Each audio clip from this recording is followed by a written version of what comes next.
Good afternoon. It's 12:15 in the afternoon, and my name is Melissa from Melissa's Struggling Walk with Jesus.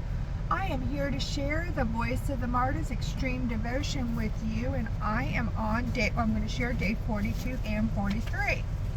Day 42 says, "It is not until a man finds his faith opposed and attacked that he really begins to think about the implications of that faith.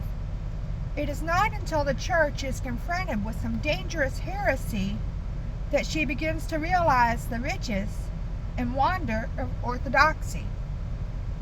It is characteristic of Christianity that it has inexhaustible riches and that it can always produce new riches to meet any situation." That came from William Barclay from the Daily Study Bible. All right. In day 43, the Bible verse is from 2 Timothy chapter 4, verse 2. It says, "Preach the word of God, be prepared, whether the time is favorable or not." So the title is Extreme Missionaries. This happened in Romania to Pastor Richard Wurmbrand, and it says, "As the train began to pull out of the station, the Christians standing on the platform unbuttoned their coats and pulled out hundreds of gospel tracts. Quickly they tossed the tracts, handfuls at a time, through the open train windows to the Russian troops inside. So the Russian soldiers, some of them no more than 16 years old, laughed and whistled, especially at the attractive young women throwing things through the window. They grabbed at the tracts, wondering what was being thrown into an army train. And when the political officer boarded the car, the soldiers quickly stuffed the tracts in their pockets. Soon enough, they would read the strange booklet and find out more about this king. Back on the train platform, the Christians gathered, laughing nervously.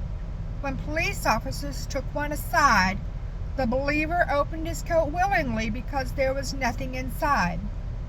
All the tracts he had brought to the Romanian train station were now on the train, headed to the heart of communist Russia.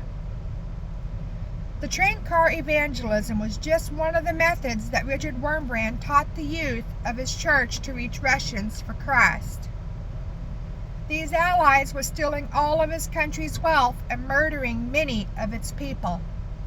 Yet Richard welcomed the soldiers. In each soldier he saw a mission field and sought a chance to harvest a soul. So a mission is not so much a place as it is an attitude, one's approach toward life.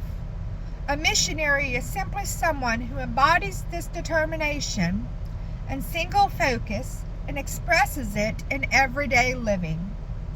Richard Wurmbrand was a man on a mission, and his fervor spread through the ranks of young people who recognized his purposefulness. In that sense, we are all missionaries, ambassadors for Christ, wherever we are serving. Being on mission means you are always on the alert for new opportunities to further God's kingdom. At the water coolers at work, at the grocery store, on the commuter train or bus, at school, the everyday world is your mission field when you are determined to further God's kingdom.